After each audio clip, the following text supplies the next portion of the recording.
सुरू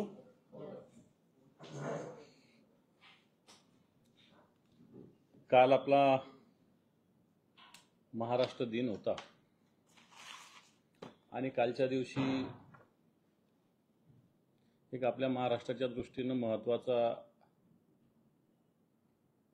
शुभ दिन होता। त्यामुळे काल काही न बोलता काल महाराष्ट्राच्या मुख्यमंत्र्यांनी आपलं प्रगती पुस्तक जाहीर केलं आणि मग या प्रगती पुस्तकाचं मला असं वाटतं विरोधी पक्ष म्हणून सत्यता काय आहे ही जनतेसमोर आणणं आमची जबाबदारी आहे। खरं तर स्वतःचीच परीक्षा स्वतःच मार्क तपासायचे आणि स्वतःच मार्क द्यायचे आणि स्वतःच काही लोकांना पास करायचं आणि काही लोकांना नापास करायचं, अशा प्रकारचं मार्किंग सिस्टीम मग तो ओव्हरऑल वेगवेगळ्या परीक्षेतही अशाच पद्धतीनं होतं। तशीच पद्धत पेपर फुटीचा असेल, कोणाला स्पेशल अर्धा तास आधी पेपर देणं प्रकार असेल आणि तसाच प्रकार या सगळ्या मार्किंग गुणांकन सिस्टीम मधून दिसतो। सरकारने एप्रिल महिन्यात सुद्धा आपले काही गुणांक प्रसिद्ध केले होते। मी फक्त आपल्याला एप्रिल, कारण आपण सगळे जनता ही फार विसरभोळी असते, म्हणून या गोष्टी मी निदर्शनास आणून देऊ इच्छितो की एक महिन्यात कशा पद्धतीनं बदल झाला। एप्रिल महिन्यात गृह विभाग 61% गुण होते, आता 100% झालेले आहे। ऊर्जा विभाग 61% होते, आता 98% झालेले आहे। त्याच्यानंतर माहिती व जनसंपर्क DGPR हे 27%चे 55% झालेले, नगर विकास 22%चे 85% झालेले आहे। नगर विकास मध्ये त्यांनी 2 भाग केले, मग ते येणाऱ्या काळात अशा पद्धतीनं नगर विकासचे 2 भाग होतील असं दिसतंय। 1734 झालं दुसरं। गृहनिर्माण जे एप्रिल महिन्यात 36% गुण होते, जे 68% झाले। सार्वजनिक बांधकामाला तर गुण कसे मिळतात हेच मला माहित नाही, 60%चे 73% झाले। आणि सगळ्यात महत्वाचं जे अजितदादांकडे राज्य उत्पादन शुल्क 0% होते एप्रिल मध्ये, हे आता 83% गुण त्यांनी दिलेले। मग अन्न नागरी पुरवठा वगैरे वगैरे वेगवेगळ्या विभागाचे माझ्याकडे दोन्ही त्यांनी जे जाहीर केलेले आहे कृती आराखड्यातले गुणांकन दोन्हीचे आकडे त्यांनी प्रसिद्ध केलेले आहे। मला वाटतं मी त्याची थोडक्यात तुलना केलेली आहे। या सगळ्याचा जर विषय सगळ्यात महत्वाचा घ्यायचा गेला तर पालघर जिल्ह्याच्या पोलीस अधीक्षकांना 1 नंबरचं गुणांकन दिलेलं आहे। आता हे पालघर जिल्ह्याचे पोलीस अधीक्षक आपल्याला माहिती असेल, ज्यावेळेस गद्दारी झाली शिवसेनेत त्यावेळेस या लोकांना सुरतला घेऊन जाणारे हे बाळासाहेब पाटील आहेत। आणि नुकतंच अधिवेशन झालं, याच्यामध्ये या पालघर मधून महाराष्ट्रामध्ये सगळ्यात जास्त गुटखा, सगळ्यात जास्त ड्रग्ज, सगळ्यात जास्त ज्याची महाराष्ट्रात बंदी आहे अशी सगळ्यात जास्त इनलिगल प्रवेश गुजरात मधून जो होतो तो पालघर मधून होतो। आणि विधिमंडळाच्या अधिवेशनात सुद्धा हा मुद्दा आम्ही मांडलेला होता आणि म्हणून अशा पोलीस अधीक्षकांना 1 नंबर मिळालेला आहे। त्याचे काही नोट्स माझ्याकडे आहेत की बाळासाहेब पाटील यांनी जिल्हा पोलीस दलात महाराष्ट्र पोलीस अधिनियमाच्या काय काय तरतुदीचा भंग करून वारंवार नियमबाह्य बदल्या केल्या आहेत व त्यातून गुन्हेगारी व भ्रष्टाचाराला पोषक वातावरण निर्माण झाले आहे। गुन्हेगार व पोलीस यांच्यात अभद्र युती तयार होत असून प्रामाणिक अधिकार अन्याय होत आहे, त्यातून पोलीस दलातील भ्रष्टाचार वाढीस लागलेला आहे। हे बाळासाहेब पाटील विषयी म्हटलेलं आहे, त्याचं रिटर्न पूर्णपणे पुरावे माझ्याकडे आहे। ओव्हरऑल या सगळ्या विषयाचं जर बघितलं की जे नंबर मुख्यमंत्र्यांनी दिले याच्यात सगळ्यात खालचा नंबर हा शिंदे गटाच्या परिवहन विभागाला आहे। आता याला नंबर कसा मिळाला हा प्रश्न आहे, कारण एसटी कर्मचाऱ्यांना 50% पगार देण्याची घोषणा करणाऱ्यांनी 40%च दिले. आपणही प्रसिद्धी माध्यमाचं किती लक्ष होतं मला माहिती नाही, मी कोणावर दोष देणार नाही, परंतु 50% घोषणा करून फक्त 40% एसटी कामगारांना पगार देणाऱ्याचं गुणांकन कसं येतं हा माझा प्रश्न आहे. या सगळ्याच्या मध्ये कालच पृथ्वीराज बाबा यांचं एक वक्तव्य आलं की सगळ्यात जास्त भ्रष्टाचार महाराष्ट्रामध्ये जर आपण ज्या कारवाया झाल्याच्यात बघितलं तर मागच्या काळामध्ये महाराष्ट्रात वाढलेल्या आहे. कायदा सुव्यवस्थेचे विषय बघितले तर सगळ्यात जास्त हत्या मागच्या महिन्यात नागपूरमध्ये 14 हत्या झालेल्या 14. आणि या सगळ्याच्यामध्ये या हत्या जर बघितल्या तर अशा कुठे चोरून लपून नाही तर मनकापूर, हुडकेश्वर, सीताबडी, अंबाझरी, यशोधरा, पारडी, पाचपाकाली, पाचपावली, जरीपटका, कोतवाली, वाडी अशा पोलीस ठाण्याच्या हद्यात घडलेली आहे. थोडक्यात वर्दळीच्या ठिकाणी अशा पद्धतीनं आत्महत्या घडलेल्या आहे. कृषी विभागाला याच्यात गुणांकन दिलेलं आहे. आणि या कृषी विभागाचं जर बघितलं तर या सरकारने आता 1 रुपयात पीक विमा बंद केलेले करण्याची घोषणा परवाच केली. निश्चित याच्यात भ्रष्टाचार झाला, पण भ्रष्टाचार होत असताना ज्या पद्धतीनं नवीन खरीप असेल, रब्बी असेल, वेगवेगळे पिकं असतील, नगदी पिकं असतील, याला शेतकऱ्याचा वाटा 2% पासून 5% पर्यंत करण्याचा निर्णय झाला. भ्रष्टाचार झाला म्हणून पूर्णपणे पीक विमा योजना बंद करणं चुकीचं आहे. आणि नवीन आता केंद्राने जे आदेश काढलेला आहे किंवा नियम केलेला आहे, पीक कापणी प्रयोगाच्या आधारावर पीक विमा, मला असं वाटतं याच्यात कमीत कमी शेतकरी येणार काळात बसतील अशा प्रकारची खबरदारी सरकारने घेतलेली आहे. हे सगळं करत असताना फक्त मराठवाड्यात कालपर्यंत 1 जानेवारी पासून 289 आत्महत्या शेतकऱ्यांच्या झालेल्या आहेत. 289 आत्महत्या शेतकऱ्यांच्या झालेल्या आहे. विम्यामध्ये 10,000 कोटी रुपये कंपन्यांनी कमवले, विमा कंपन्यांनी. परंतु शेतकऱ्याला 2023चा खरीपाचा विमा आणि 2024चा सुद्धा मिळाला नाही, पण 2023चा सुद्धा मोठ्या प्रमाणावर बाकी आहे. आणि राज्याचे मंत्री, कृषी मंत्री म्हणतात की कर्जाच्या रकमेतून किंवा पंतप्रधान सन्मान योजनेतून येणाऱ्या पैशातून शेतकरी लग्न व साखरपुडे करतात, अशा पद्धतीचं वक्तव्य राज्याच्या कृषी मंत्र्याचं आहे. ॲग्रीस्टॅक नावाचं एक सॉफ्टवेअर आहे कृषी विभागासाठी. या ॲग्रीस्टॅकच्या योजना आत्ताच्या घडीला कृषी आणि महसूल याच्यामध्ये मला वाटतं कोणतंही एकमत होत नाही, म्हणून एक चांगली संकल्पना असणारं मला असं वाटतं ही योजना आजही चांगल्या स्थितीत चालू नाही आहे. गृह विभाग मला असं वाटतं आपल्याला सांगण्याची गरज नाही. मागचं सरकार आल्यापासून ज्या ज्या घटना घडल्या, मग परभणीची घटना असेल, बीडची घटना असेल, सैफ अलीवर हल्ला असेल, नवी मुंबईमध्ये चिमुकलीवर अत्याचार असेल, स्वारगेटची घटना असेल, करजगी एक जत तालुक्यात 4 वर्षाच्या मुलीवर अत्याचार झाला, 100 दिवसात 2100, पुन्हा एकदा 100 दिवसात 2100 महिला अत्याचाराची प्रकरणं या महाराष्ट्रात झालेली आहेत. म्हणजे त्याच्यात एका केंद्रीय मंत्र्याच्या मुलीची छेडछाड सुद्धा सहभाग आहे. आणि म्हणून मला असं वाटतं या विषयाकडे सरकार ज्या घोषणा करतं त्या चुकीच्या आहेत.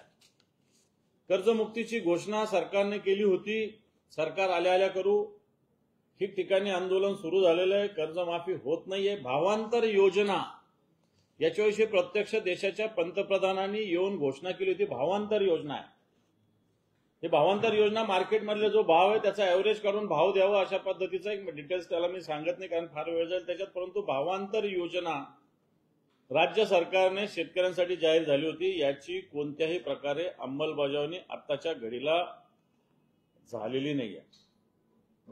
मागच्या वर्षीपेक्षा 32% आत्महत्येचं प्रमाण आजचं जर 1 मेचं घेतलं आपण, 31 एप्रिलचं काढलं तर मागच्या वर्षीच्या जेवढ्या आत्महत्या घडलेल्या आहेत त्याच्यापेक्षा 32% आत्महत्या या राज्यामध्ये मोठ्या प्रमाणावर घडलेल्या आहेत.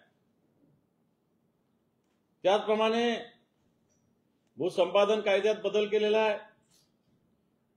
जीएसटी कमी करण्यासाठी रासायनिक खतं, कीटकनाशक या आवश्यक आजारावर आपण कमी करण्याची मागणी केली होती, हेही सरकारने कुठं केले नाही. लाडकी बहीण जी योजना आहे, मला वाटतं या योजनेची आपल्याला सगळ्या पद्धतीने डिटेल्स माहिती आहे.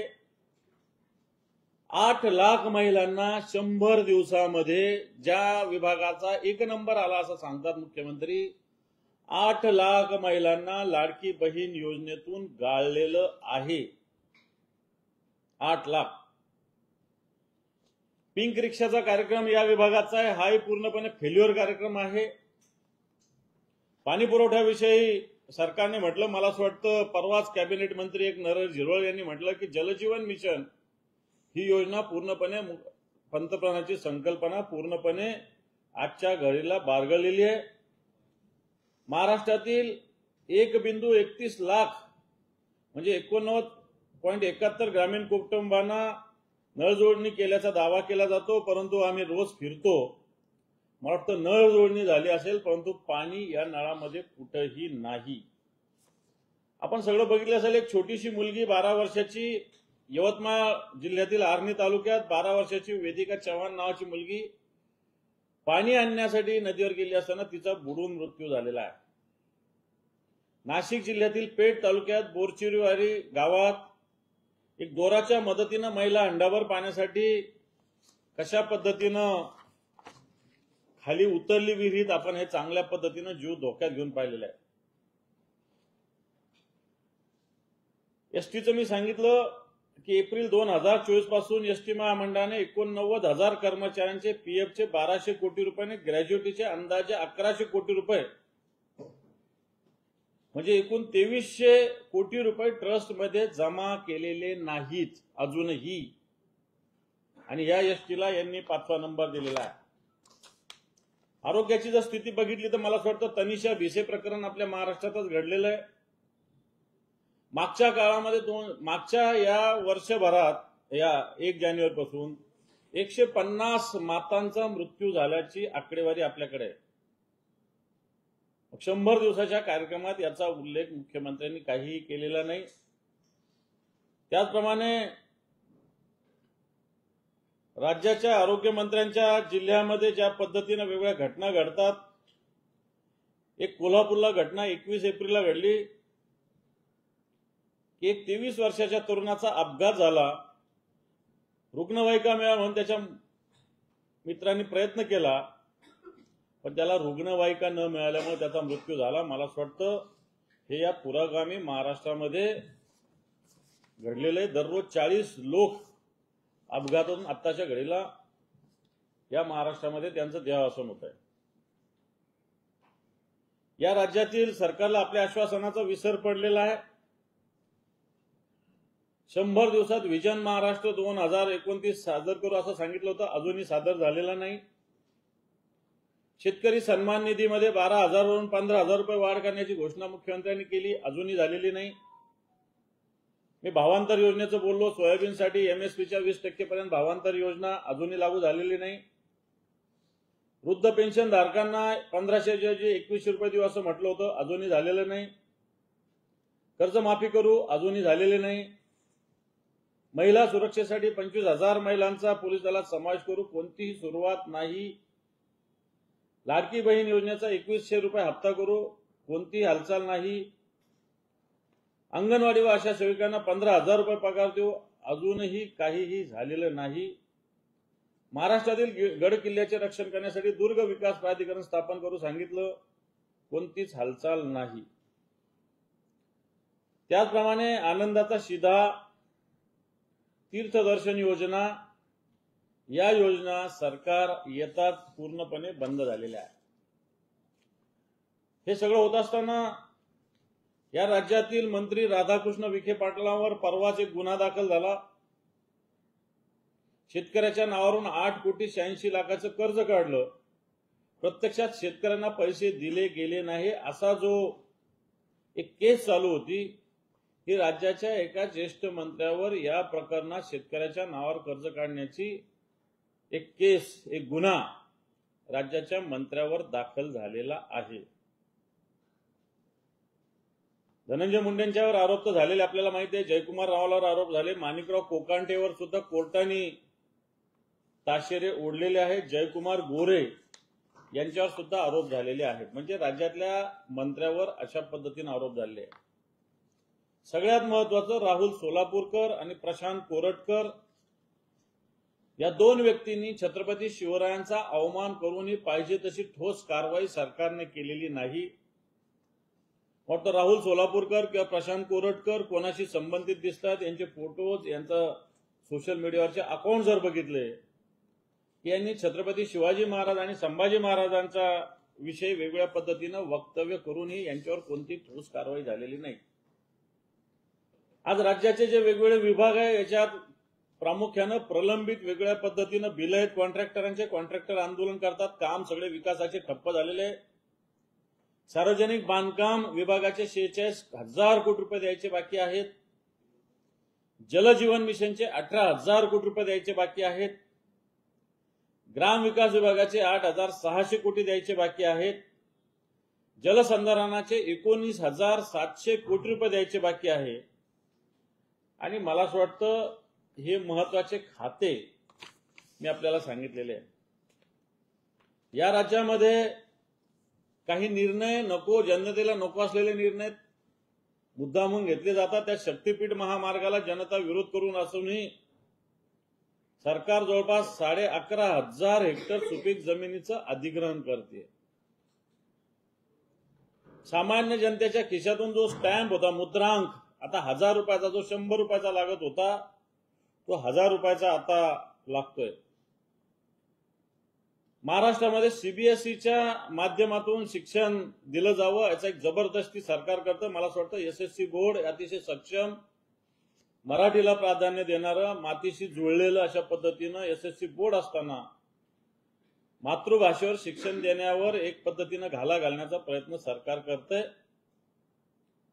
हिंदी जबरदस्ती हिंदीनं लादण्याचा प्रयत्न सरकारने केला, पण तो जनरेट्यामुळं हा निर्णय सुद्धा सरकारला वापस घ्यावा लागलेला आहे.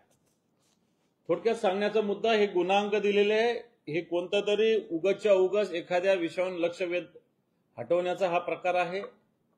राज्य सरकार विकासाच्या दृष्टीनं ठप्प झालेलं आहे. आर्थिक स्थिती राज्याची डबघाईला गेलेली आहे. कायदा व्यवस्था ठिकाणावर नाही. शेतकऱ्यांची परिस्थिती अवघड आहे. आता येणाऱ्या काळात शेतकऱ्यांना कर्ज लागणार आहे. कर्जमुक्ती देण्यामुळे शेतकऱ्यांनी मोठ्या प्रमाणावर कर्ज थकवलेलं आहे. आणि जर कर्ज थकलेलं असतं तर येणाऱ्या काळात या शेतकऱ्यांना बँका कर्ज देतील का, हा सुद्धा प्रश्न येणाऱ्या काळात मोठा उभा राहणार आहे. आणि म्हणून राज्य सरकारने जाहीर केलेलं गुणांकन हे फसवं आहे, जनतेच्या डोळ्यात धूळफेक करणार आहे. मला असं वाटतं राज्य सरकारने ताकद असेल तर जाहीर करावं आणि जनतेचं मत घ्यावं की खरोखर गुणांकन किती आहे. मग राज्य सरकारला स्पष्ट सांगायचं त्यांची अवकात या गुणांकनातून, जनतेने दिलेल्या गुणांकनातून स्पष्ट होईल.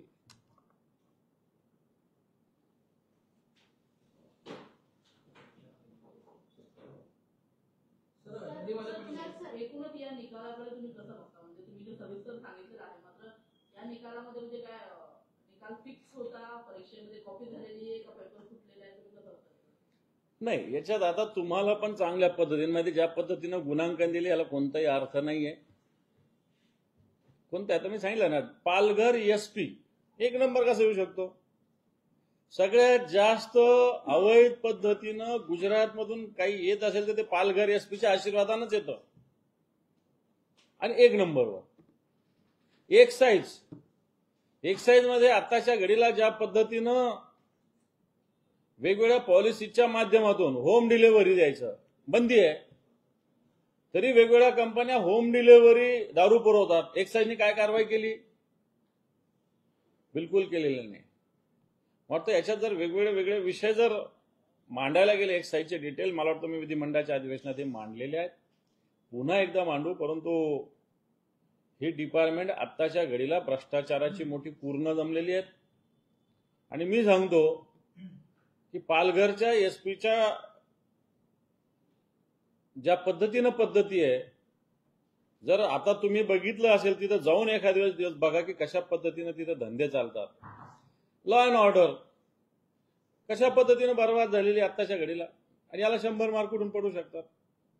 महिला बालकल्याण विभागाच्या खात्यातले वेगळे विषय बघा. मी काल एका ग्रामसभेला उपस्थित होतो, तिथल्या आशा सेविका, अंगणवाडी सेविका कशा पद्धतीनं भूमिका मांडत होत्या त्या बघा. आणि म्हणून मला असं वाटतं अशा पद्धतीनं एक जनतेचं लक्ष हटवून आम्ही काहीतरी वेगळं करतो. जनतेला स्वतःला दररोजच्या विषयात इंटरेस्ट आहे, तुमच्या गुणांकनात इंटरेस्ट नाही. रायगडावरती गृहमंत्री अमित शहा येऊन गेले, त्यांची खातेवाटपात एकंदरीत खानपानाची व्यवस्था आदित्य तटकरे किंवा त्यांच्या परिवाराकडे होती, तर त्याची बक्षीस म्हणायची का? तो मला असं वाटतं तो स्वतंत्र विषय आहे. आता येऊन गेले त्याच्यासाठी तुम्हाला माहिती आहे का 2 कोटी रुपयाचा हेल्पॅड केला, हे माहिती आहे. आणि येऊन गेल्यानंतर ते टेंडर निघालं. त्याच्यामुळं मला असं वाटतं तो विषय आणि हा विषय येऊन गेले वगैरे व्यक्तिगत कोणी कोणाच्या घरी जाऊ शकतं, त्याच्याविषयी मी बोलणार नाही.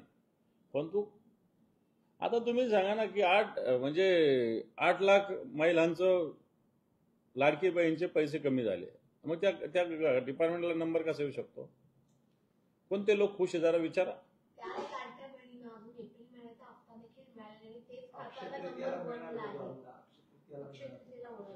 हे पहा, मी कालच हे सगळं आल्यानंतर मुद्दाम त्या खात्याच्या मंत्र्यांचं वाचलं.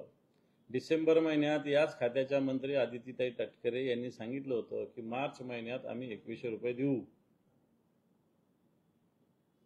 डिसेंबरचं वक्तव्य आहे आदिती तटकरे यांचं की मार्च महिन्यामध्ये आम्ही लाडक्या बहिणीचे 2100 रुपये देऊ. उलट यांनी पंतप्रधान सन्मान योजनेत असणाऱ्या महिला ज्या आहेत यांचे 1000 रुपये कमी केलेले आहे. म्हणजे यांचं नाव पंतप्रधानमध्ये आहे, परंतु यांना लाडकी बहिणीचा लाभ मिळत होता, त्यातून 1000 रुपये मायनस केलेले आहे.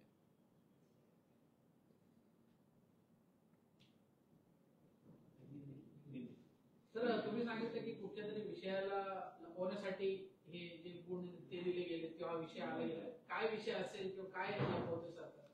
मी सांगितलं ना, आर्थिक स्थिती कॉन्ट्रॅक्टर्सचं किती देणे पाहिलं तुम्ही. आज जे काही मागच्या काळात कॉन्ट्रॅक्टर्सचे बिल्स आले मार्च नंतर, समजा एखाद्याचे 1 कोटी बाकी असेल तर त्याला बिल किती आलं माहिती आहे? 1.5 लाख 2 लाख रुपये. आता तो पुढचं काम कसं करणार? मी कॉन्ट्रॅक्टरांची बाजू घेत नाही. काही कॉन्ट्रॅक्ट तर मागच्या काळात मंजूर झालेले थांबवलेले, त्याच्यात अजून नंतर येऊ आपण त्याच्यावर. जे एकनाथ शिंदे मुख्यमंत्री असताना झालेले टेंडर्स, कॉन्ट्रॅक्ट मोठ्या प्रमाणावर थांबवलेले, आता थांबवल्याचे कारण स्पष्ट झाले पाहिजे की त्यावेळेस चुकीचे झाले होते म्हणून तुम्ही थांबवले असेल तर तसं स्पष्ट झालं पाहिजे. परंतु राज्य आर्थिक स्थितीत आत्ताच्या घडीला योग्य वळणावर नाही. आताच्या घडीला कोणत्याही प्रकारे वेगळे प्रकल्प सरकार करू शकत नाही. आणि हे सगळं असल्यामुळं मला असं वाटतं जनतेचं लक्ष विचलित करणं, चर्चा याच्यावर करणं. मग लोक म्हणतात याला इतके टक्के त्याला, त्याच्यातच 8 दिवस लोक घालवतात. लोकांना काय आपल्या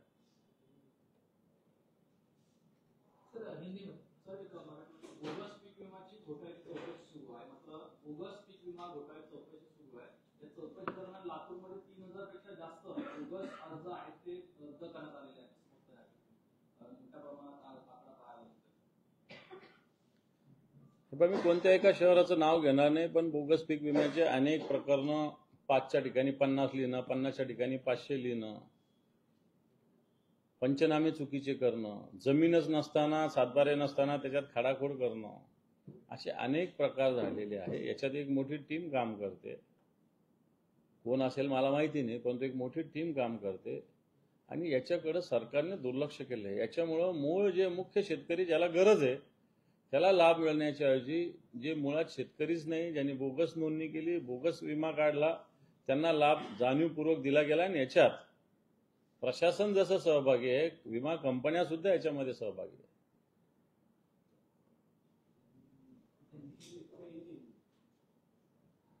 हिंदी राज्य सरकार ने जिस प्रकार अलग अलग डिपार्टमेंट को अलग अलग मार्क सिस्टम जो दी है ये पूरी बोगस है। अप्रैल महीने में अलग मार्क्स थे, एक महीने में ये मार्क्स बदल गए हैं। इतना एक महीने में कोई डिपार्टमेंट में इतना सुधार या इतना डेवलपमेंट नहीं हो सकता, ऐसी स्थिति है। जिस प्रकार राज्य में कृषि व्यवस्था को लेकर चर्चा हो रही है,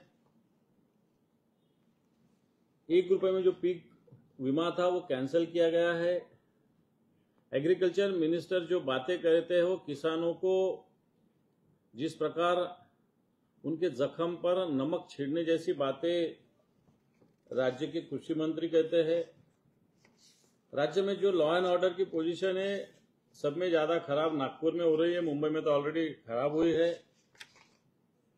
एसटी के जो वर्कर्स है उनको 50% पेमेंट देने का तय किया था, वो 40% दिया है। जो एसपी को 1 नंबर दिया गया बाला साहब पाटिल, पालघर में बड़ा करप्टेड एसपी है। यहां से सब में ज्यादा गुटखा ड्रग्स इस महाराष्ट्र में गुजरात से आते हैं, उसको संरक्षण बाला साहब पाटिल देते हैं, उनका नाम यहाँ एक नंबर पे आया है। जिस प्रकार अलग अलग डिपार्टमेंट है, फिर होम होगा, ऊर्जा, जीएडी, डीजीआईपीआर, पीडब्ल्यूडी, हाउसिंग, ये सब डिपार्टमेंट के जो मार्क्स अगर देखे जाए तो अप्रैल से अभी डबल और ट्रिपल तरीके से बढ़ गए हैं। मैं समझता हूं सरकार जनता का ध्यान मुख्य मुद्दे से हटा के अन्य जगह लगाने के लिए इस प्रकार काम कर रही है। राज्य सरकार का गुणांकन देने के सिस्टम में आज देखा जाए तो राज्य सरकार में कॉन्ट्रैक्टर्स को पेमेंट नहीं मिल सक रहा है। आज कितने इश्यूज है, जैसा बीड के केस में एक आरोपी अभी तक मिला नहीं है, संतोष देशमुख केस में। इसी प्रकार महाराष्ट्र में पिछले 100 दिनों में 2100 महिलाओं पे अत्याचार की घटना घटी है। कर्ज माफी किसानों को देने की घोषणा बीजेपी ने की थी, इसके बारे में सरकार कुछ भी बात नहीं कर रहे हैं। लाडली बहन योजना, इसमें से 8 लाख महिलाओं का नाम कैंसल हुआ है और इस डिपार्टमेंट को सरकार 1 नंबर दे रही है। जल जीवन मिशन बड़ी महत्वाकांक्षी योजना है प्रधानमंत्री महोदय जी की, लेकिन आज इस योजना को सिर्फ हर घर नल लगा है, जल इससे नहीं पहुंच रहा है। महाराष्ट्र में हर जगह पानी की किल्लत हो रही है। कई जगह एक छोटी लड़की पानी निकालने गई नदी में तो वो डूब कर मरी, ऐसी घटना इस महाराष्ट्र में हुई है। और इसलिए सब बातें देखा जाए, हेल्थ के बारे में भी महाराष्ट्र में अभी के बारे में देखा जाए तो जो घटना पीछे दीनानाथ मंगेशकर हॉस्पिटल में घटी, तनिषा भिसे प्रकरण, ये भी देखा जाए तो महाराष्ट्र की आरोग्य व्यवस्था किस प्रकार है ये देखने को मिलता है। जो विजन महाराष्ट्र योजना डिक्लेयर करने की घोषणा माननीय मुख्यमंत्री महोदय ने की थी, अभी भी उन्होंने डिक्लेयर नहीं किया है। उन्होंने शेतकरी सम्मान निधि बढ़ाने का वायदा किया है, अभी भी नहीं बढ़ाई है। उन्होंने जो वृद्ध है उनको पेंशन बढ़ाने का डिक्लेरेशन किया, वो भी नहीं हुआ है। इसी प्रकार आंगनवाड़ी आशा सेविका, इनके लिए 15,000 रुपए देने की घोषणा की, वो भी अभी नहीं हुआ है। इसी प्रकार आनंददाता सीधा और तीर्थ दर्शन योजना बंद कर दी गई है। राज्य के मंत्री राधाकृष्ण विखे पाटिल जी, इन पे एक गुनाह दर्ज हुआ है नगर में कि जिन्होंने किसानों के नाम पर 8 करोड़ 86 लाख रुपए का कर्जा लिया और ये पैसे किसानों को दिए नहीं थे, इस प्रकार का गुनाह रजिस्टर हुआ है। राज्य के मंत्री धनंजय मुंडे जी पे आरोप लगे, आपको पता है, जयकुमार जी रावल, मानिकराव जी कोकाटे, जयकुमार गोरे, इन पे आरोप लगे हैं। और सब में मेन इस राज्य में छत्रपति शिवाजी महाराज का अवमान करने वाले पे जो कड़ी कार्रवाई होना चाहिए थी वो हुई नहीं है। फिर राहुल सोलापुरकर होगा या प्रशांत कोरटकर होगा, इसी प्रकार राज्य के डेवलपमेंट के जो मुख्य विभाग है, जिसमें पीडब्ल्यूडी है, जिसके 46,000 करोड़ रुपए कॉन्ट्रैक्टर के देना बाकी है। जल जीवन मिशन में 18,000 करोड़ रुपए देना है। ग्राम विकास के 8,600 करोड़ रुपए देना है। जल संधारण में भी वैसी स्थिति 19,700 करोड़ रुपए देना बाकी है। और राज्य सरकार इस प्रकार जो योजना की जरूरत नहीं, ये योजना भी लाने का प्रयास कर रही है। जैसा शक्तिपीठ महामार्ग होगा, सीबीएसई पैटर्न लाने का और एसएससी बोर्ड हटाने का ये प्रयत्न राज्य सरकार कर रही है। इसी प्रकार हिंदी को जबरदस्ती करने का प्रयत्न भी राज्य सरकार ने किया, लेकिन जनता ने वो प्रयत्न भी राज्य सरकार का यशस्वी नहीं होने दिया। इस प्रकार ये सरकार सिर्फ गुणांकन तो करती है, लेकिन ये गुणांकन सरकार ने नहीं, जनता का गुणांकन होना चाहिए। मैं सरकार को आह्वान देता हूं खुला कि उन्होंने अपना गुणांकन जनता के सामने रखना और जनता से मंगाना कि हम सही में इसमें गुण प्राप्त करने लायक है या नहीं। फिर सरकार को समझेंगे कि सरकार की स्थिति क्या है। सर, आपने लॉ एंड ऑर्डर को लेकर भी सवाल खड़े किए। आज फिलहाल हमने देखा कि सरकार ने खुद डेटा दिया कि कैसे महाराष्ट्र में 5,000 से अधिक पाकिस्तानी रहते हैं। अब एक नई पहल शुरू की जा रही है इलीगल इमिग्रेंट्स यानी बांग्लादेशी की धरपकड़ करने का। किरीट सोमैया इस पूरे मामले को लेकर सवाल खड़े कर रहे हैं कि कैसे राज्य में सर्टिफिकेट, आधार कार्ड हो, जन्म प्रमाण पत्र हो, वो लगातार फर्जीवाड़ा हो रहा है। कहने की सरकार इंटेलिजेंस पर भी फेल हुई है और उन्हीं की सरकार में उन्हीं का मंत्री सवाल खड़े कर रहे हैं। देखो, बांग्लादेश या पाकिस्तान से लोग आते हैं, वो कोई नागपुर से एंट्री नहीं करते, वो कोई पालघर से एंट्री नहीं करते, वो कोई जलगांव से एंट्री नहीं करते, वो तो बाउंड्री से एंट्री करते हैं। फिर बांग्लादेश बाउंड्री होगी या पाकिस्तान बाउंड्री होगी। मैं समझता हूं इसमें केंद्र सरकार ने ज्यादा ध्यान देने की जरूरत है। कैसे आते हैं लोग यहाँ पे, और तुम किसके खिलाफ बात कर रहे? सरकार तुम्हारी इस महाराष्ट्र में, इस देश में, तो जिम्मेदार आप हो ना। जिस प्रकार किरीट सोमैया, सही बोलते, किरीट सोमैया की जो सिक्योरिटी वो निकाल लेनी चाहिए, क्योंकि जिस प्रकार किरीट सोमैया वर्तन कर रहे हैं, चलो लीगल इससे वर्तन करना चाहिए, कंप्लेंट देना चाहिए, पुलिस को तहकीकात करने की जरूरत है। लेकिन बांग्लादेशी आ रहे हैं तो इसको सरकार रोकने में नाकामयाब रही है, ये मैं समझता हूं। और पाकिस्तानी लोगों का जो घोषणा की, डीसीएम साहब अलग बोलते हैं और सीएम साहब अलग बोलते हैं। कुछ लोग है ऐसा, लोगों ने कहा, सीएम साहब ने बताया कि कोई भी नहीं है, कोई गायब भी नहीं है, कोई फरार भी नहीं है। तो सरकार में इसमें क्लेरिफिकेशन देने की जरूरत है। और सब में मेन, देश में सरकार भारतीय जनता पार्टी की सीमा का संरक्षण करना केंद्र सरकार की जिम्मेदारी है। और मैं समझता हूं ये जिम्मेदारी अगर वो अच्छी तरीके से नहीं निभा रहे तो उसको जिम्मेदार भारतीय जनता पार्टी है। सर, कल महाराष्ट्र दिन था, लेकिन उद्धव ठाकरे अपने परिवार के साथ विदेश में छुट्टियां मना रहे हैं। सर, विपक्ष ने कहा है, सरकार ने कई आरोप लगाए कि उद्धव ठाकरे अब वो पहले वाले उद्धव ठाकरे नहीं रहे। इसका मतलब इतने अहम दिन पर, महाराष्ट्र दिन के मौके पर वो छुट्टियां मना रहे हैं, उनको यहाँ होना चाहिए था, ये दिन मनाना चाहिए। ये देखो, उनका कुछ निजी आयुष्य है या नहीं है, और वो महाराष्ट्र दिन में यहाँ नहीं रहे तो इसका मतलब क्या हुआ? महाराष्ट्र से उनको प्यार नहीं, ऐसा मतलब हो सकता है क्या? मैं बाहर जाके महाराष्ट्र से प्यार नहीं कर सकता है? जो महाराष्ट्र की जनता विदेश में होकर महाराष्ट्र से प्यार नहीं करती है? कुछ तो अलग बात रखना, उसमें कोई मतलब नहीं है। सर, जाति जनगणना की बात करते हैं, सरकार ने जाति जनगणना करने का फैसला लिया है। पहले इस फैसले को आपके साथ देख रहे हैं। दूसरा सवाल ये है कि अब क्रेडिट वॉश हो गया। कांग्रेस कह रही थी हमारी मांग की चलती पूरा बात, वहीं अखिलेश यादव कह रहे, ये दोनों प्रश्नों को आप किस तरह देख रहे हैं? पहली सरकार के फैसले को, देखो, मैं समझता हूं कि राहुल जी गांधी पिछले कई सालों से जातीय जनगणना का प्रस्ताव रख रहे हैं बार बार, और भारतीय जनता पार्टी के हर नेता ने जातीय जनगणना का विरोध किया है।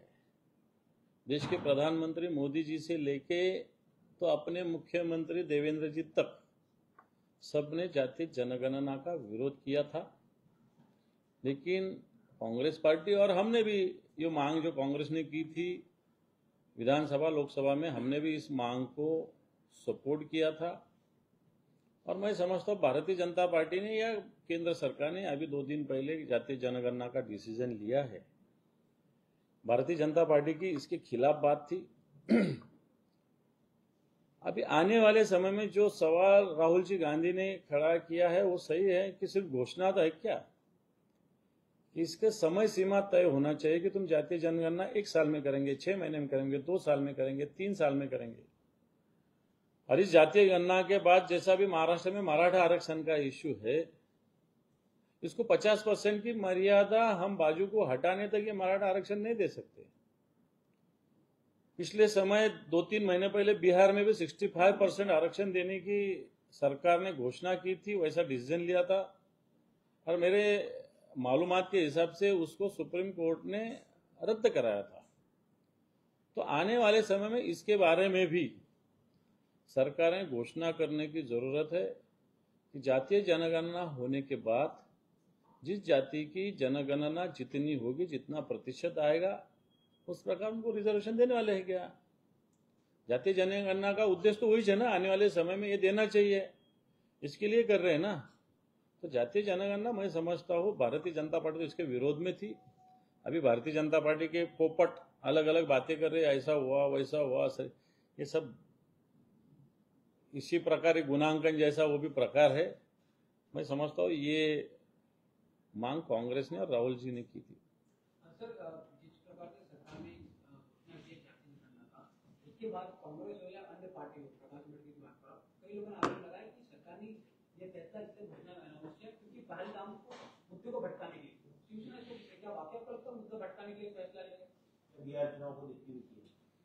नहीं, इसीलिए उन्होंने समय सीमा अगर डिक्लेयर की तो हम इसमें समझेंगे कि राजनीति नहीं है, लेकिन सिर्फ डिक्लेरेशन हुआ, समय सीमा इसका क्लेरिफिकेशन है, तो ये राजनीति है, ये समझने को मुद्दा भटकाने के लिए पहलगाम का मुद्दा नहीं, मैं नहीं समझता। पहलगाम मुद्दा अलग है, जातीय जनगणना मुद्दा अलग है। पहलगाम के लिए तो पूरा देश एक होकर पहलगाम की घटना के बारे में जो आतंकवाद को प्रोत्साहन दे रहा है पाकिस्तान, उसके खिलाफ कार्रवाई करनी चाहिए। पूरे देश की भूमिका है, वो अकेले भारतीय जनता पार्टी की नहीं, तो पूरे देश की भूमिका है, और वो भूमिका के साथ पूरी जनता है, पूरा देश है। मैं समझता हूँ वो मुद्दा अलग है, जातीय जनगणना मुद्दा अलग है। सर, पहलगाम के मुद्दे को लेकर लगातार प्रधानमंत्री की कांग्रेस अटैक कर रही है, बयानबाजी कर रही है। उन्होंने हाल ही में पोस्टर भी एक ट्वीट भी किया था जो बिना कटा वाला था। उसका आपको लगता है प्रधानमंत्री के ऊपर इस तरह का बयान करना सही है, उनको टारगेट करना क्यों गलत है? प्रधानमंत्री देश में आते हैं कतार से और सर्वपक्षीय मीटिंग में सहभागी होने के बजाय बिहार में चुनाव प्रचार करते हो, तो कांग्रेस ने टीका करना गलत क्या है?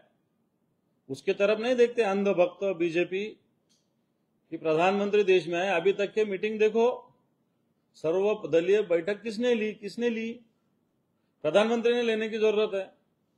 लेकिन प्रधानमंत्री सर्वदलीय मीटिंग छोड़ के बिहार में चुनावी प्रचार को जा रहे हैं, उसके बारे में जनता मीडिया सवाल नहीं उठाती है।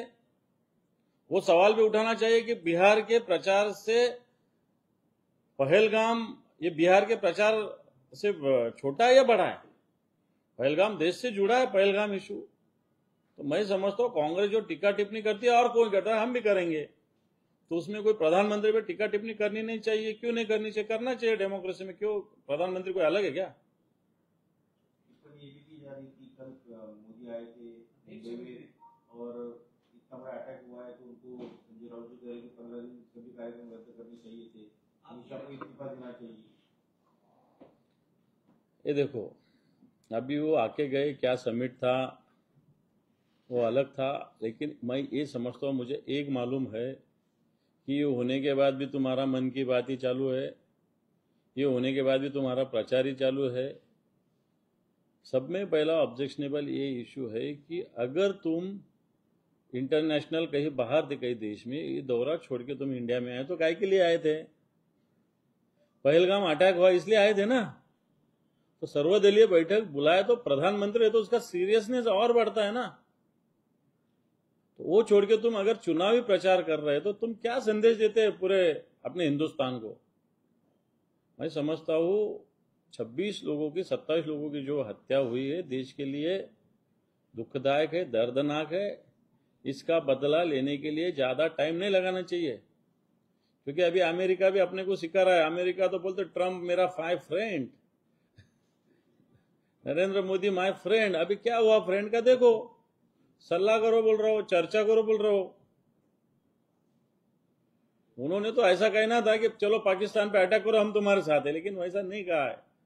तो मैं समझता हूं कि जिस प्रकार नरेंद्र मोदी पूरी विश्वव्यापी छवि बनाने के पीछे लगे हैं, लेकिन इस दौर में पहलगाम के बाद कितने देश हिंदुस्तान के साथ खड़े हुए, ये भी सोचने की जरूरत है।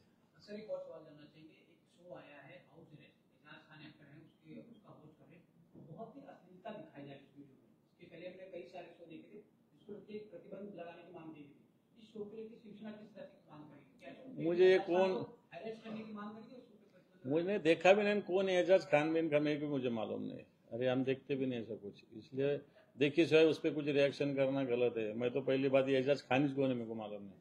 लेकिन अश्लीलता सर जिस प्रकार से अश्लीलता कहीं भी नहीं होनी चाहिए। एजाज खान क्या किसी ने भी नहीं फैलानी चाहिए। सरकार की मांग करेगी ऐसे लोगों की? बिल्कुल ऐसा कुछ हो रहा तो सरकार ने कार्रवाई करनी चाहिए।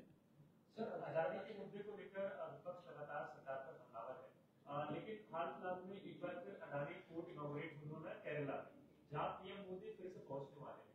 अब उनके साथ एक और नेता पहुंच रहेगा, वो है शशि थरूर, जो कि कांग्रेस के दिग्गज नेता है। आप इस मुद्दे को कैसे देखते हैं, जहां शशि थरूर इस पूरे मुद्दे को वेलकम कर रहे हैं?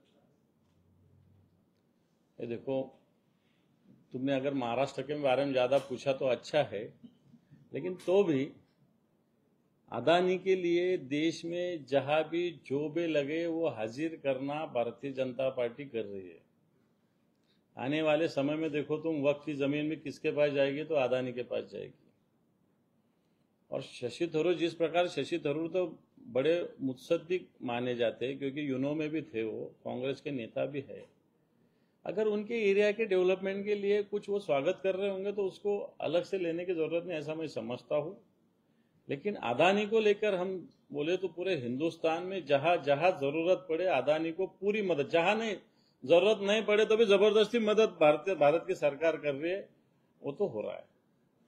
सर पहलगाम अटैक के बाद पाकिस्तान काफी आक्रामक हो गया। पाकिस्तान के नेता कहे या वहाँ के राजनीतिक नेता कहे, वो लगातार धमकियां दे रहे हैं। परमाणु बम छोड़ने की बात करें कि परमाणु छोड़ देने से अगर पानी बन गया तो उनकी नीचे बहेंगे। पाकिस्तान की सरहदी को किस तरह से देखा? ये देखो, पाकिस्तान तो अपने खिलाफ बात करेगा ही, इसलिए हम समझते हैं, मुझे ज्यादा राजनीति कूटनीति इसमें मालूम नहीं इंटरनेशनल, लेकिन पाकिस्तान को तुरंत पाकिस्तान की पूरी आवाज हिंदुस्तान ने जल्द से जल्द बंद करनी चाहिए। ये जनता की मांग है, बस मेरी भी वैसी मांग है।